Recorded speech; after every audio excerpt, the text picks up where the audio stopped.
Well, it's a pretty cold day today. I got my coat on.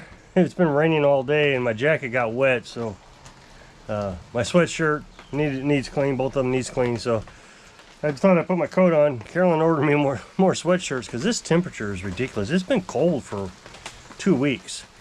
The house has not gotten above 68 degrees in those 2 weeks. Oh, maybe for briefly, it's up 71 or 72, but you know, every time I look at it, it's around 68. I guess that's because when it's cold, I look at it. It's been raining all day, so hopefully it'll dry up tomorrow and I can get some grass cut. I might work on this riding more a little bit. I'm not sure. I might just wait till I get all the parts. It's hard to determine what to do. Right now we don't have a lot of work in, so I want to get busy. I want to stay busy, so you know, work on it a little piece at a time. The problem is you got all these pieces laying everywhere for a week trying to wait for parts. Sometimes it's just better to wait till you get all the parts. But then you'll have 30 lawnmowers here and you don't have time to do any of them because you're stuck on that one. So I don't know, we'll figure it out. Right now I'm charging the battery. I think I made a mistake. I thought the battery's bad. I charged it yesterday, but I was doing all kinds of tests with it. I was checking compression and everything, so I was turning it on and off and off and off. Well, I guess I left the key on last night, so I thought the battery was bad. So I told the customer he probably need a new battery. Hopefully I can tell him, oh, I made a mistake. And it left the carburetor solenoid running, you know, on all night last night. So we'll see. I'll charge it again. I do wish it would dry up a little bit. Well, no, I don't. The thing is I don't get any customers when it's rainy or cold, I've noticed. As soon as it dries up, maybe for a day, all of a sudden everybody's bringing me their stuff. So I got a push mower done today, just a service on it. It was a pretty extensive service. He wanted all the hoses and everything replaced. So got it returned. And again, the code on the truck did not code again. Fingers crossed, this is the solution. I did go ahead and change the oil. I went ahead and put 10W30 in it. The more I researched it and the more not 5W30. I put 5W30 in it. The 5W20, it just poured out like water. I mean, just poured out, and it was barely hotter than my fingers. I could hold it. Didn't burn my hands. When I got it in the oil pan, I put my thumbs in the oil pan to kind of help brace it as I was carrying it, to get it dumped into bottles. And the whole time my fingers are in it, so it was not hot, but it was warm. It was warmer than my fingers, but not hot. And it just poured out like water.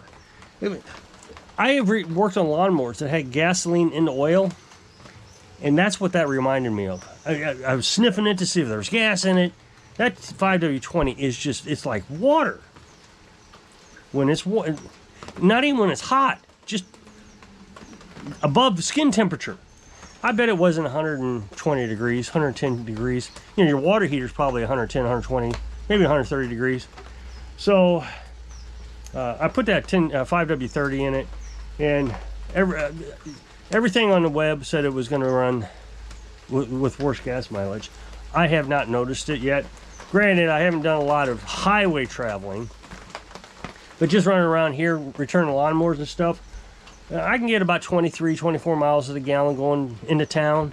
Granted, it's all back roads. It's not like it's highway traveling. Lots of curves, lots of hills. But these gravel roads and short runs, I'm at 21 miles per gallon for the last 25 miles. So not a huge difference, but I didn't expect it to run really well. With that thicker oil, it is going to protect the engine more. There are a lot of websites and a lot of mechanics that say, and even our mechanic say, that as your engine gets older, you really need to run a thicker oil because the bearings are wearing. And even though they say that 5W20 protects the engine, it doesn't. It's for gas mileage. I think I might have mentioned this in a previous video. I'm not sure. So, don't quote me on the numbers. I'm just using a rough recollection, paraphrasing, whatever you want to call it. So, the government sets standards for the automotive company and says you have to meet this miles per gallon for a 4-cylinder pickup truck. let's say it's 25 miles a gallon. For every mile per gallon under that you don't achieve, you have to pay $60 per vehicle that you sell. So if they're required to hit 25 miles per gallon and they get 24, it's $60 per vehicle they sell. If it's 2 miles per gallon, it's $120 per vehicle they sell. So they're trying to scrimp every little piece of gas mileage they can get out of it, so they put this 5W20 in the engine. Well, now they're running things like 0W8. I mean, I can't even imagine how runny that is. But I told you recently that Chevy has done a recall on their 6.2 liter, their 8-cylinder, because they were running, well, they had some problems with their engine. And they were running, I guess, 0W20. And now they're wanting to run 0W40. So it's a significant bump up. What's interesting as I look for 5W20, and that is primarily for European cars. Europeans don't set the standards like the Americas do on the United States does on gas mileage. So Europeans are still using 10W30, 10W40, all that stuff. So the only company that is selling 5W40 is Mobile One, and I consider getting that. I'm going to see how well this stuff does. The oil pressure seems to be doing pretty good. I kind of like it. So again, you know, these short runs, it's really hard to say. Now, I did take it for 2 long runs. I forgot to mention that. I've mentioned that in a previous video. But I might start sliding a little bit of Mobile One in it, that 10W or 5W40. So like, it holds 6 quarts of oil.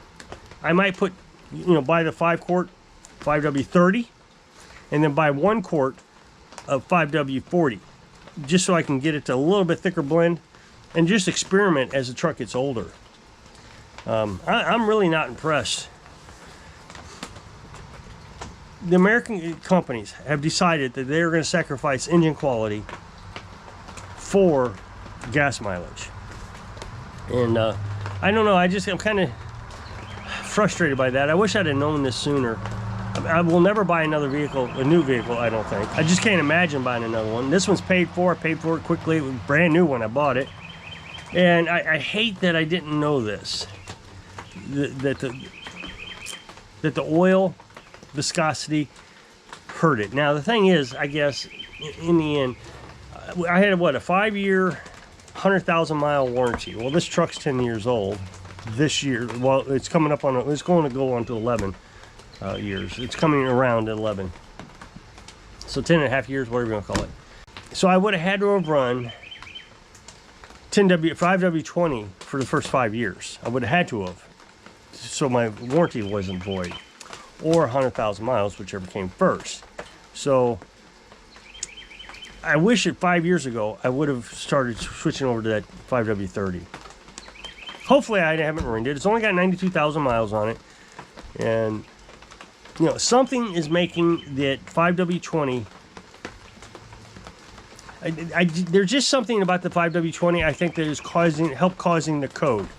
I mean, we had the pressure switch, but I think that was a significant portion of it, even though it hasn't coded since. But anyway, I guess I got off on that.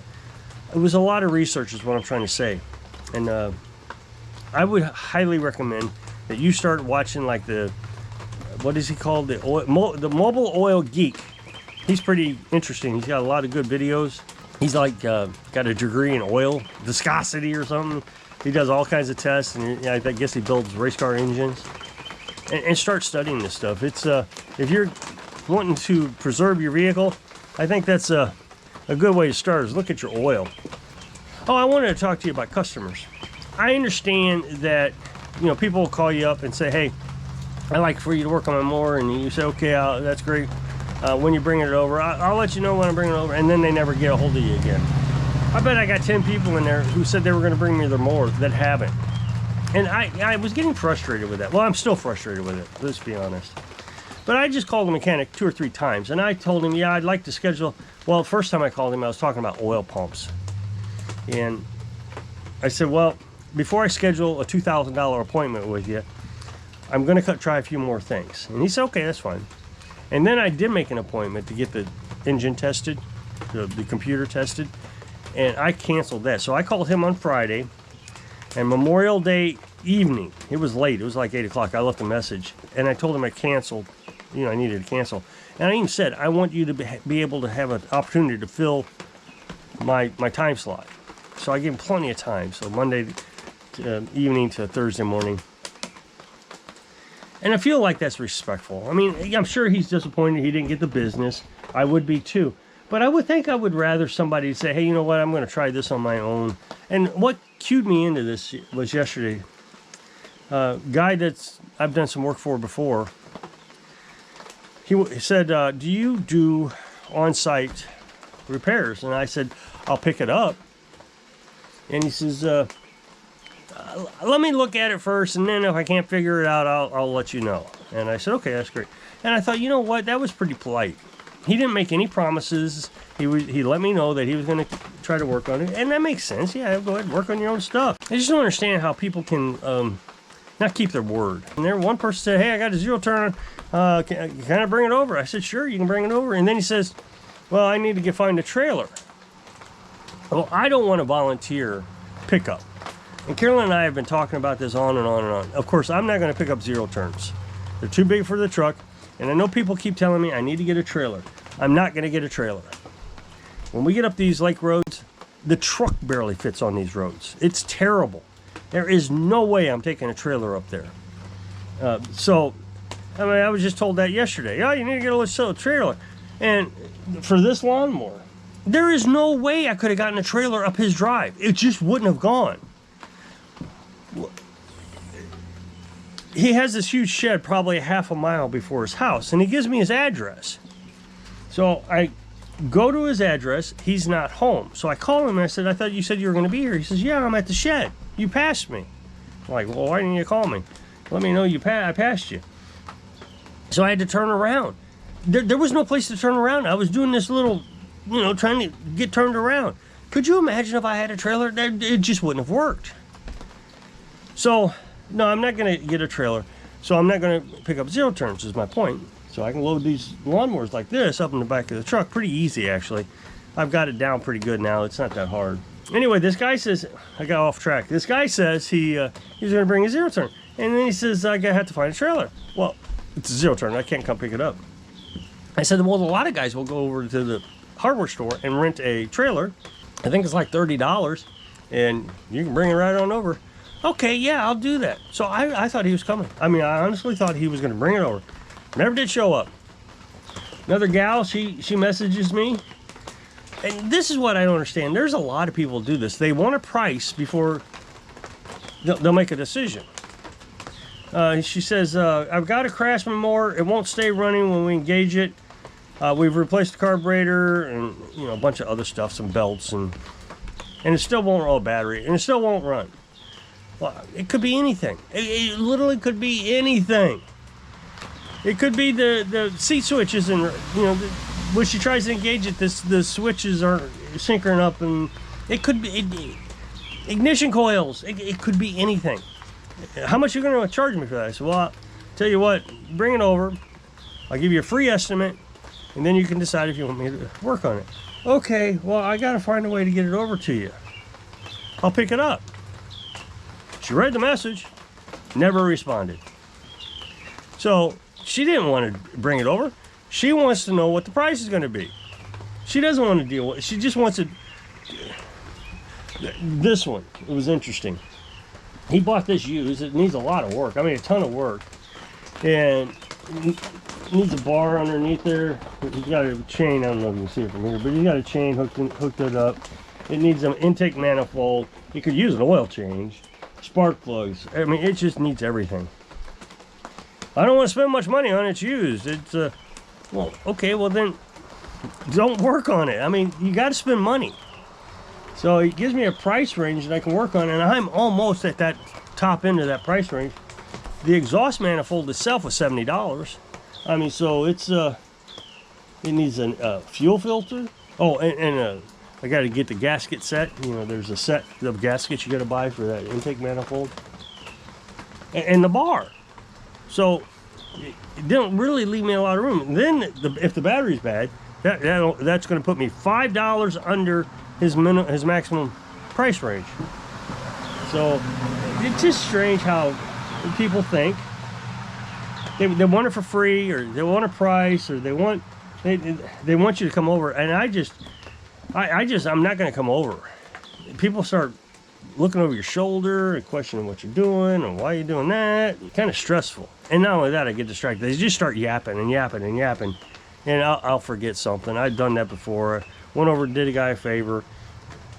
His friend or employee, it was actually his employee, started yapping at me, and I forgot Loctite. I just forgot to Loctite all the bolts, so I'm just crossing my fingers those bolts don't come out. He's been running it quite a bit, so I guess not. So I guess I better jump off here. So if you'll click this up next box, it'll take you to a video on my other channel. I'd really appreciate you go check it out. So hope I can inspire you. Just have a rainy day so you can live your dreams. Thanks for watching.